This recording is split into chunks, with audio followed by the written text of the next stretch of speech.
Welcome everybody to my channel, good people. Today we are talking about DJI Avata 360, and this is a very interesting drone because it does introduce a lot of functions that were not available before to DJI users, to this little under 500 gram drone that is actually safe to fly, nice to fly, and it gives you a pretty unique and interesting experience. But first thing first, so let's talk about the build quality, overall usability of this drone, and then we'll talk about image quality and about like working with this quite interesting footage or image files.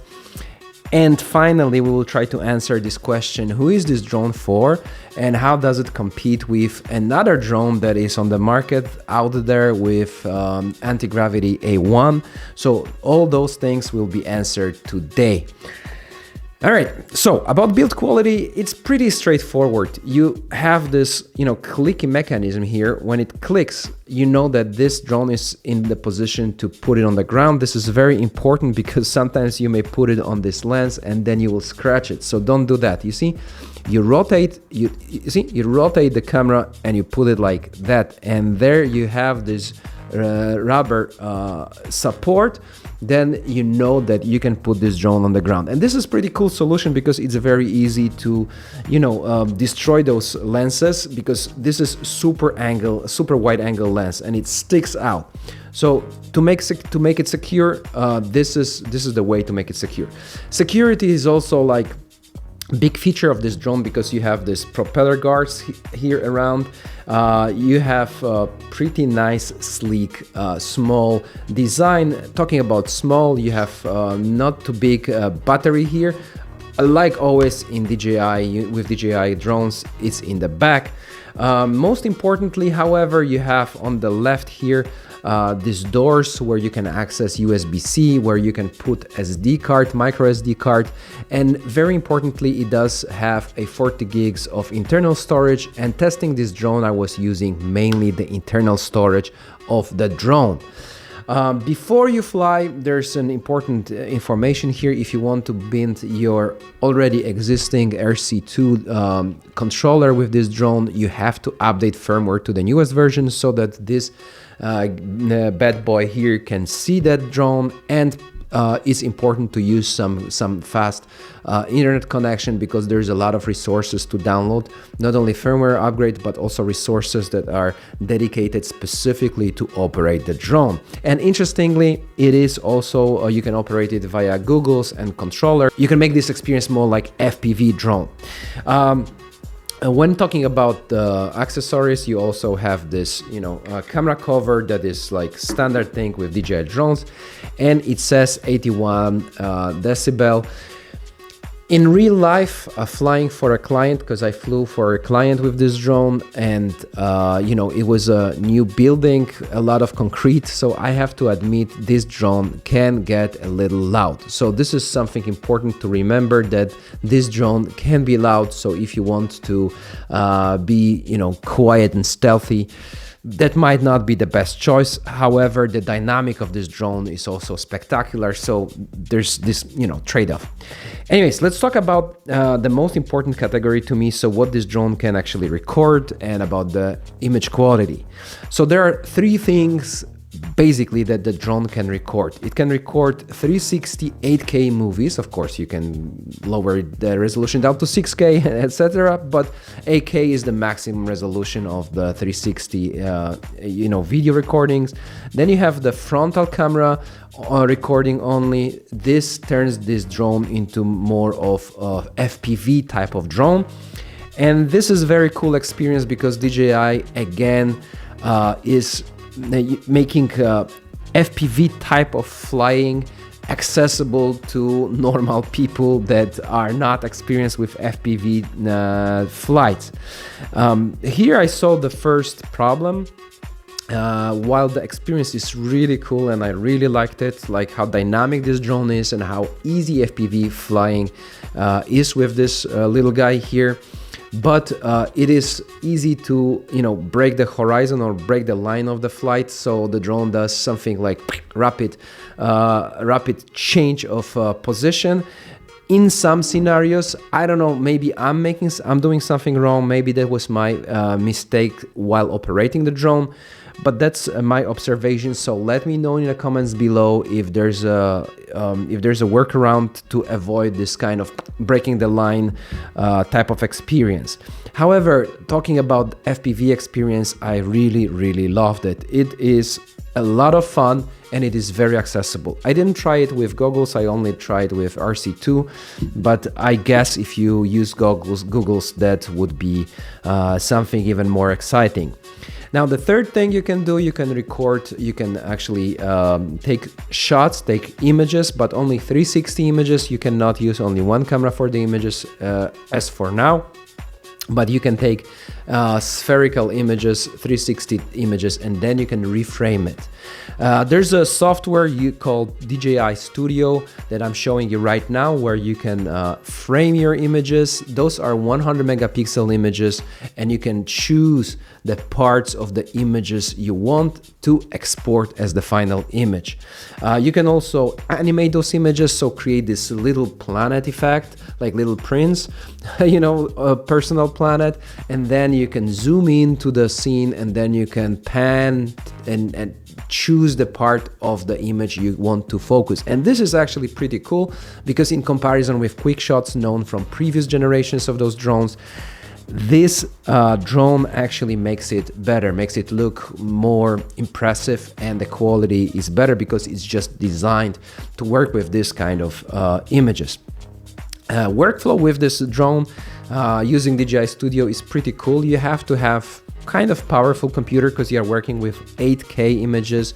You have D-Log flat profile here, so you can also grade those videos, or you can of course process those photos, which you can shoot in RAW and JPEG.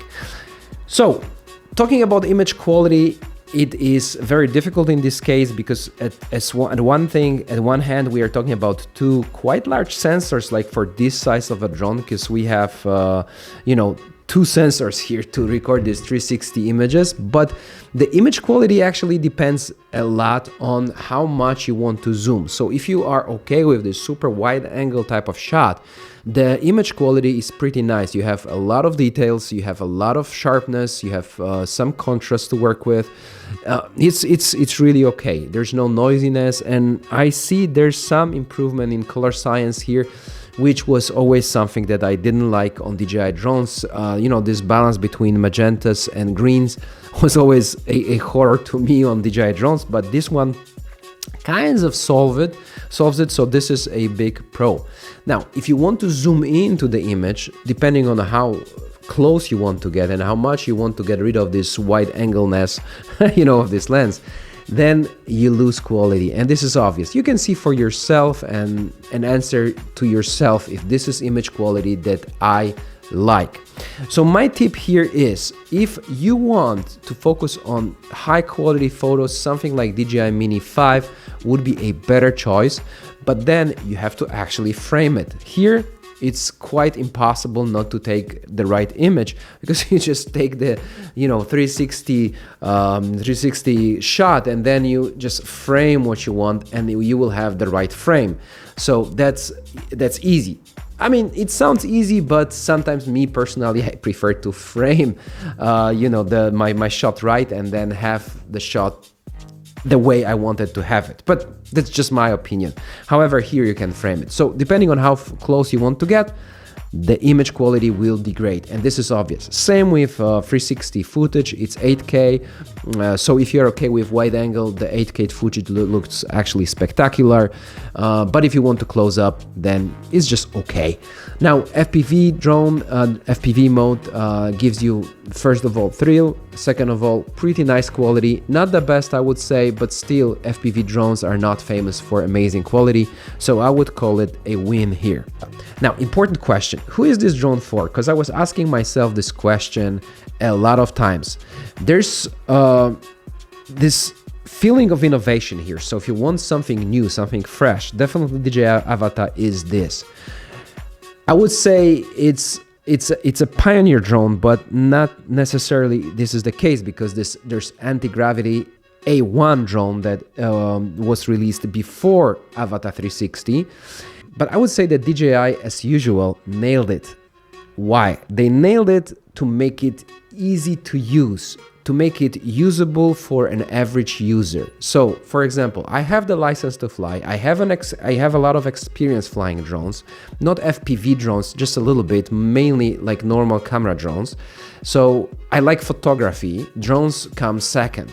So to me, this drone is perfect because, you know, I want to play with FPV, I want to play with 360, I want to reframe, I want new tips, new tricks.